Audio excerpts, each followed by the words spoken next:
We'll add Kwame will go to the 46-man roster and map, and then Anthony Cannon will go to IR, and Sammy Tranks move to the PR. That's the only changes. Questions? Can you update us on the status of some of your injured players? Go ahead. Prefontaine? He's got a quad problem. We'll make a game time decision on him. Anthony Cannon? Anthony Cannon's going to be on IR. He's going to be you on just the game. said that, yes. And what's the situation with Corey Boyd? Corey's practiced much better. We'll make a game day decision. We'll see how he looks and make a game day decision on him also. And Koali?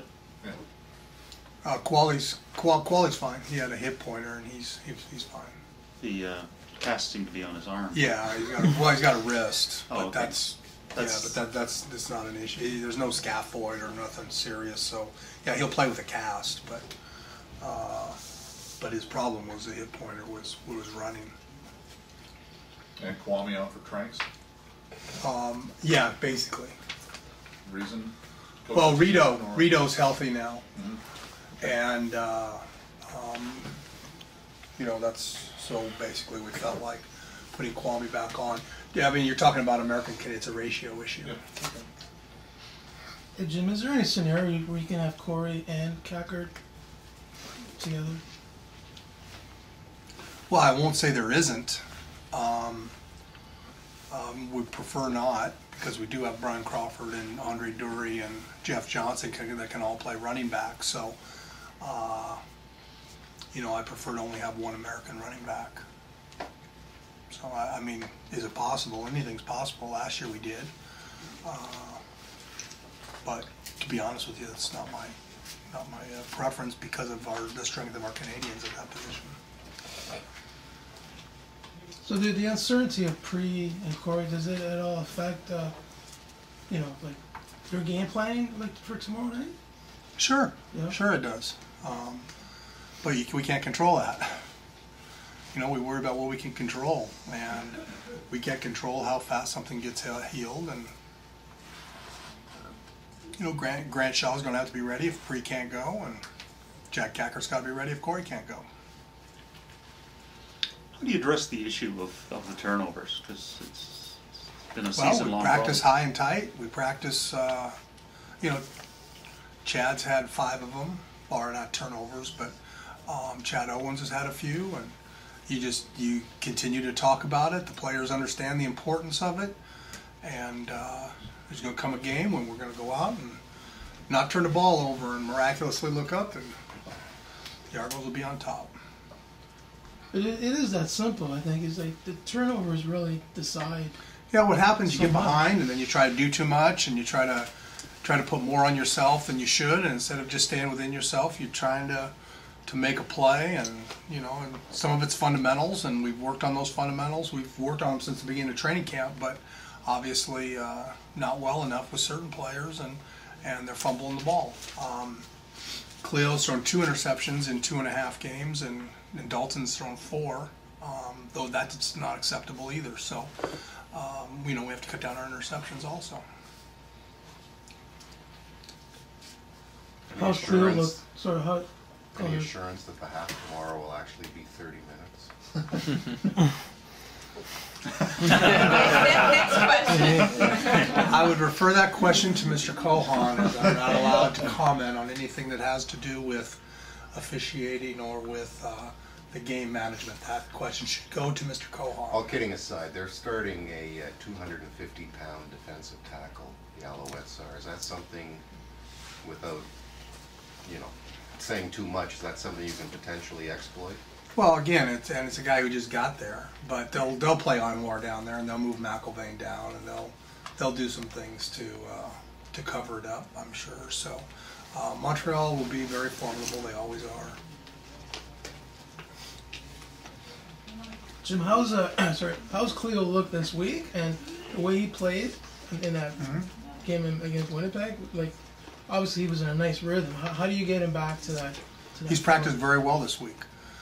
He knows exactly what he wants to do with the ball, and that's the whole key with him. He's getting the ball out on time, And again, not making the good decisions in the running game.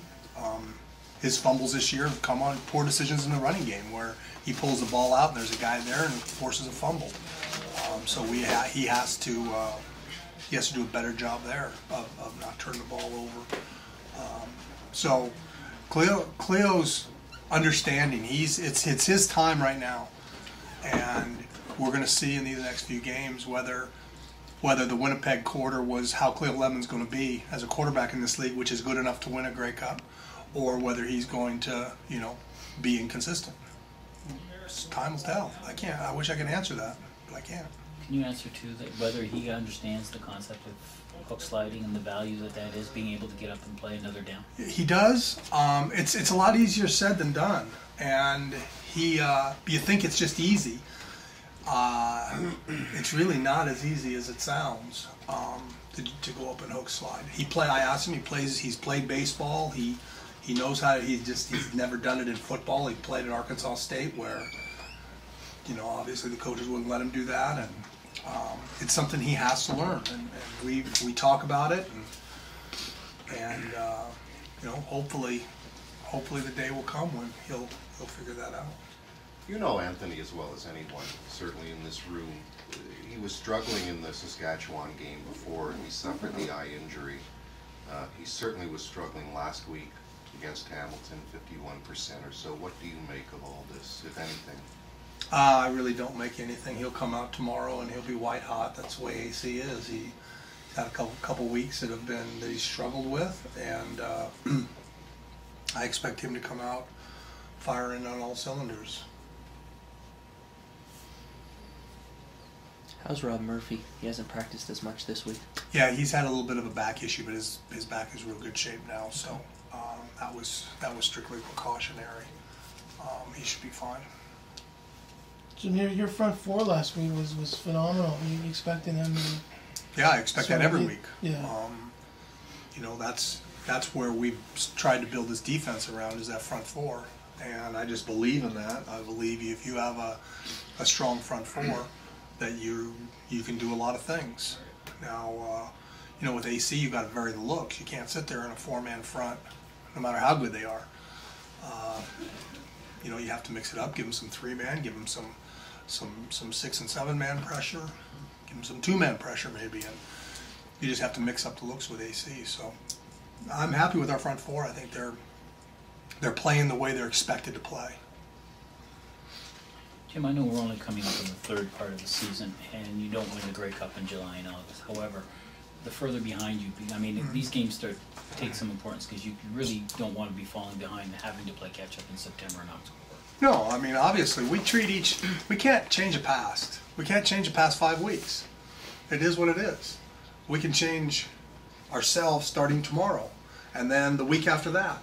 This thing is it's a long year, and you have to be able to take each week, and you guys can dwell on the past. But if we started thinking, oh God, we're 1-4, and if we don't win a game here, we can't think that way. We think about this game against Montreal, and that we're going to go out and play the best we can play. And then next week, we're going to go out and play the best we can play. That's the way you have to approach it. You can't look at the past. You can't. If we were 5-0 now, we wouldn't be looking at the past. It's part of the way I believe you have to coach. You just have to coach week to week, regardless of what the past has done. You learn from it, but you don't use it as a thing to make your fanny pucker up because you're 1-4, and God, if we don't win, we're 1-5. Well, what does that mean? It means the best record we could have is 13-5. It's one of those things that you guys make more of than we do. And granted, it's important for us to eventually to start winning some games. But we can't. All we can do is play the best we can play this week. We can't use those first 5 games as pressure that we have to play. We're going to play the best we can play. No, but my point is the fact that you can't afford to take these games lightly, because if you fall behind, all of a sudden, instead of making a run for the playoffs, you're making a run for your playoff life. I don't believe we've taken any game lightly. Okay. I believe this has been one of the most bizarre years that I've ever been involved with. We lost a game last week to an undefeated team, 26-25, in a wild game. Did we take them lightly? I don't think so. We were ahead of Winnipeg and 17-6 and lost our entire defensive half of our secondary and our entire linebacking core, and we couldn't hold the lead. Is that because of a lack of effort or because we took them lightly? No, we didn't take them lightly. We haven't taken a team lightly all year. I'm not phrasing the question right then. No, you're not. Sorry. No, I mean, I'm trying to understand what you're saying, Yeah. Okay. and We'll move on. yeah, that'd be best. I know you will never use the schedule as an excuse. What inhibitions has that placed this team under? It seems like you're constantly playing on the road. Yeah, it's been difficult, and being on these long flights, and we've been on two of the long flights. I've gotten sick on them. I mean, it's part of what you do. I mean, our players are the same way. But it's the schedule that we dealt with, so we deal with it, and we'll see what happens here in tomorrow's game, and we'll see what happens the following week against Hamilton.